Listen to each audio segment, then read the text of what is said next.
Fala, gente amiga, tudo bom? Eu sou Carlos Lousa e esta é a Batata Espacial, o seu site de cultura nerd e de cultura em geral na internet. E hoje vamos falar de séries, né? Hoje vamos mudar um pouquinho, deixar o cinema um pouquinho de lado, conversar sobre séries, né? E falar de Guerra nas Estrelas, né? Vamos falar de Star Wars, né? Para os mais novos, né? E a gente está sabendo, né, que houve, né, a série do Cassian Andor, né, na Disney Plus, né? Ela acabou recentemente, né? Eu vi todos os capítulos para fazer um apanhado geral dessa série aqui, tá? Não fiz a opção de falar episódio por episódio, né? Porque era realmente uma grande história em 12 capítulos, tá? Então eu preferi falar agora, né? Agora que a série já passou toda, conversar um pouquinho sobre a série assim em linhas gerais, tá? A primeira coisa que a gente tem que falar aqui é que houve, né, eu acho que houve muitas críticas, né, por parte de alguns fãs não gostaram, acharam a série muito paradona, coisa e tal, que não tinha muita cena de ação, etc, etc. Bom, a gente tem que se lembrar, para a gente começar a conversa sobre o Cassandra, a gente tem que se lembrar do filme Rogue One, né? E eu acho que a melhor definição que Rogue One teve, né, foi de um amigo meu do Conselho Jedi aqui do Rio de Janeiro, que falou que Rogue One finalmente foi um filme de Guerra nas Estrelas para adultos, que não era uma fantasia infanto-juvenil, algo adolescente, entendeu? Onde você tem um Império do Mal, onde você tem Stormtroopers que ficam dando tiro para lá e para cá e que não acertam ninguém, né? Então é o Império do Mal que foi destruído por um exército de ursinhos de pelúcia, né? Tudo isso, né, na primeira trilogia acabou pegando um pouco mal, né? E o Cassian Andor não, o Cassian Andor, o Rogue One também, não são filmes que vão por essa vibe, muito pelo contrário, eles tratam realmente o Império do Mal como o Império do Mal realmente, né? E aí o filme do Cassian Andor, a série do Cassian Andor, ela meio que seguiu um pouco essa vibe, né? A gente pode falar que teve aqueles 3 primeiros episódios, né, onde os 2 primeiros episódios foram realmente um péssimo cartão de visitas, né, que você só via o Cassian Andor andando para lá e para cá, né, no planeta onde ele vivia, né? Você não tinha muitas cenas de ação, tinha uma conversa lá dele comprar uma espécie assim, de instrumento, coisa e tal, de vender um instrumento, não sei o que, coisa e tal. E ficou aquela coisa meio estranha, né? Mas aí no terceiro episódio, quando ele conhece, né, o líder da rebelião, que é muito bem interpretado pelo Stellan Skarsgård, né? Você vai ter o episódio que mais se aproximou do que é o universo de Guerra nas Estrelas mesmo, com muitas cenas de ação, muitas cenas de tiro, etc, etc. Depois ele vai para uma missão, né, onde o ápice dessa missão vai ser no 6º episódio, né, e o 4º e 5º episódios ajudam você a entender a construção do personagem. Então você começa a ver um pouco daquele Cassian Andor que a gente viu em Rogue One, né? Então foram 3 episódios interessantes, né? Do 7º episódio até o 12º episódio, a coisa deu uma esfriada novamente, ficou mais no campo da conversa, coisa e tal, uma série que você precisa realmente ter muita atenção, tá? Nos diálogos, né? Porque a coisa tá aí nos diálogos, né? E é uma série também onde o que conta bastante é a interpretação dos atores. A interpretação dos atores é muito boa, tá? E você tem a construção do Império ali. Porque, você imagina o seguinte, a construção da Aliança Rebelde. Você imagina o seguinte, você em Guerra nas Estrelas já viu uma Aliança Rebelde com armas, você já viu uma Aliança Rebelde, entendeu? Toda preparada para lutar contra o Império, né? Como é que isso foi parar na mão deles, né? Para você conseguir arma, você precisa de dinheiro. Onde é que tu vai arrumar dinheiro para você conseguir comprar as armas, né? Então, essa série do Cassian Andor, ela trabalha um pouco isso. Ela mostra esse processo de construção do Império, né? O núcleo, por exemplo, da Mon Mothma, né? Que era um núcleo muito cansativo, né? Para alguns fãs que gostam mais da coisa de ação, né? Esse núcleo da Mon Mothma é muito interessante, por quê? Porque você vê ela, né, justamente arrumando esse dinheiro para esse império e por todos os perrengues pelos quais ela passou, né? Lembrando sempre que eu tenho que dar spoilers aqui para a gente conversar um pouco sobre isso, tá? Mas ela chegou, inclusive, a praticamente vender a filha dela, né, para um cara rico de péssimo caráter, né?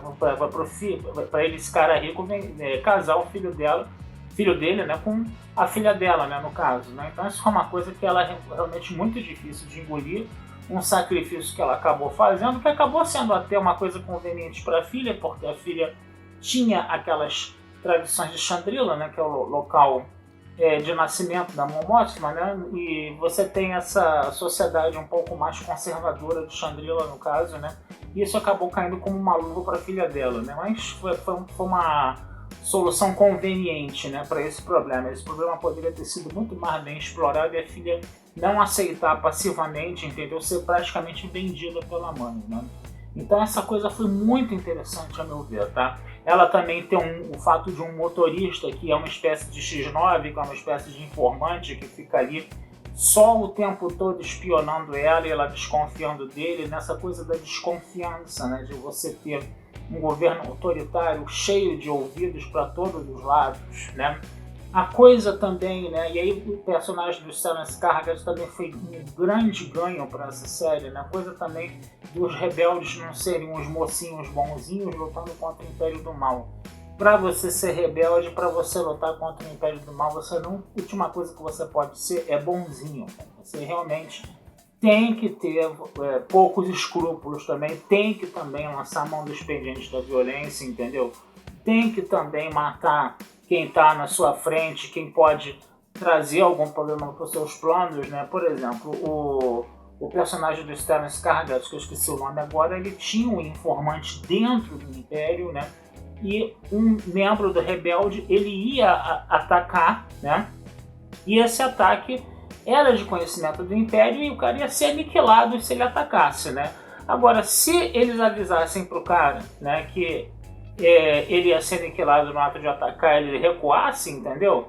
O informante dos rebeldes dentro do Império ficaria exposto. Então eles praticamente sacrificaram, tá, esse membro dos rebeldes, né, não avisando nada e deixando ele morrer, dele morrer e mais 50 pessoas junto com ele, né, no caso, né. E isso foi uma coisa, inclusive, que o próprio Saul Guerrero, né, que a gente sabe que o Saul Guerrero é o cara mais estourado ali da coisa, né, o próprio Saul Guerrero também acabou concordando, né, com esse sacrifício, né, com essa imolação desse membro dos rebeldes, né. Uma coisa que a gente olha assim no primeiro momento, entendeu? Que não tem, não é uma atitude nem um pouquinho louvável, é uma atitude inclusive muito reprovável, mas, né, era uma coisa que era absolutamente necessária para os planos, né, dos rebeldes de constituírem, entendeu, uma aliança rebelde, de eles precisarem desse informante dentro do Império, né? Então é uma coisa muito interessante isso, uma coisa que Guerra nas Estrelas nunca trabalhou, né? O próprio fato também do personagem do Cassian Andor também, né? Ele teve aquela infância dele lá meio complicada, ele tinha mãe, coisa e tal.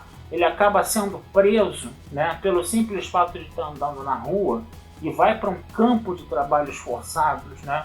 Onde os prisioneiros precisam cumprir metas, né? Onde você tem toda uma exploração ali muito violenta. E aí eu confesso a vocês que eu me lembrei um pouquinho do Metrópolis, né? Eu vi aquela parte do filme, né? Essa parte do presídio, né? No caso, onde você tinha inclusive um personagem do Andy Serkis, né? O Andy Serkis fazendo uma baita de uma interpretação, né? Toda essa parte ela foi muito interessante. Essa rebelião que eles fizeram para fugir do presídio também foi muito interessante, né? E a sequência final também, né, no caso, né, de você ter a mãe, né, de criação, né, do Cassian Andor acabando morrendo, e você vai ter um ritual funerário, e ali você vai ter uma revolta popular que vai ser sangrentamente, né, sufocada, né, por Stormtroopers que agora acertam um alvo, né, o que é um negócio muito interessante da gente ver, né. Eles vão passando o rodo, matando geral mesmo, não querem nem saber.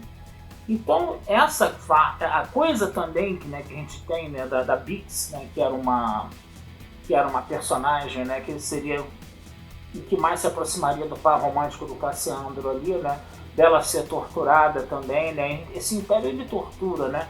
Numa Nova Esperança, a Princesa Leia foi torturada, mas ela saiu toda bonitona, linda, maravilhosa, e depois de ser torturada, aquela tortura não impressionou ninguém, né, na verdade, né, não. Agora, nessa série do Cassian Andor, não, nessa série do Cassian Andor a gente vê a tortura, entendeu? acontecendo ali, a Bix ficando completamente destruída, completamente arrasada por essa tortura, ela fica completamente sugestionada a não se revoltar, nem fugir da prisão quando o Cassiano Andor vai tirá-la da prisão, né? Então isso é uma coisa muito mais palatável. Quando você está lidando com uma ditadura, com um império autoritário, você tem violência, você tem injustiça, você tem campos de trabalho forçados, né? Com metas de produção a serem cumpridas, né? Aí você vê uma crítica velada ao capitalismo também, né? Na série. Você vê tortura, entendeu? Tortura realmente acontecendo ali para valer, né? No caso, né?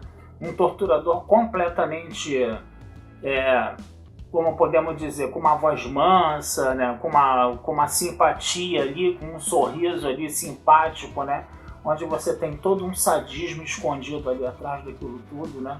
Então essas coisas realmente são coisas que apavoram, que mostram essa face do mal do Império. A própria núcleo do Império também, que é que você tinha aquela personagem, né? Aquela loura lá, aquela personagem também, que ela realmente conseguiu passar toda a repugnância, todo o autoritarismo do Império só praticamente nas suas expressões faciais, né? É uma coisa muito interessante a gente perceber aquilo, né? Como ela realmente, e na interpretação dela também. Essa é uma série onde você tem atores interpretando muito bem, tá? E eu acho que isso, entendeu? Realmente deu uma, como eu posso dizer, deu um conjunto de virtudes e qualidades para Guerra nas Estrelas, entendeu? Que a gente não conhecia, né? Eu costumo dizer que nessas séries mais novas, né, Guerra nas Estrelas se aproximou mais de Star Trek e Star Trek se aproximou mais de Guerra nas Estrelas. Enquanto você está vendo batalhas de naves, dando tirinhos para lá e para cá, nas novas séries de Jornada nas Estrelas, né, da Era Kurtzman, né, você está vendo Guerra nas Estrelas fazendo o caminho inverso, fazendo um caminho mais cerebral, mais reflexivo, né, que trabalha determinadas questões que antes não eram trabalhadas nesses filmes de aventura. E no final das contas, quem está ganhando com isso é Guerra nas Estrelas, e Jornada nas Estrelas, infelizmente, está perdendo com isso, né, no caso. Então, gente, Cassian Andor não é aquela Guerra nas Estrelas raiz que a gente gosta de ver, de aventuras de capa-espada, de tiro, de naves estelares dando tiro umas nas outras. Essa Guerra nas Estrelas mais antiga, mais raiz, ela não aparece em Cassian Andor. Por um outro lado, entendeu? A gente vê uma série muito mais madura, né? E a série mais madura está mais centrada nas ações dos personagens, na atuação deles, né, no caso, está mais centrada nos diálogos que são altamente elaborados nessa série. É bom você até depois dar uma olhada nesses diálogos com mais calma, tá? Então, isso tudo transforma Cassian Andor numa coisa tão especial, tá? E é uma vibe completamente diferente. Você realmente tem que ver Cassian Andor dentro do que ele está se propondo fazer. E dentro do que ele está se propondo fazer, a série é muito boa, a meu ver, tá? Eu não vou aqui criticar, não vou aqui falar mal, não. Eu vou realmente elogiar essa série, até porque eu sou um cara suspeito, porque eu adoro esse personagem. Eu acho que esse personagem foi uma aquisição muito boa para o universo de Guerra nas Estrelas. Tá certo, gente? Então vou ficando por aqui, tá? Desejando a vida longa e próspera a todos. E numa outra oportunidade a gente conversa mais sobre cultura aí, seja cinema, seja livros, seja séries, né, dos streamings. A gente vai conversando aí, tá certo, gente? Um abração, fui e até a próxima.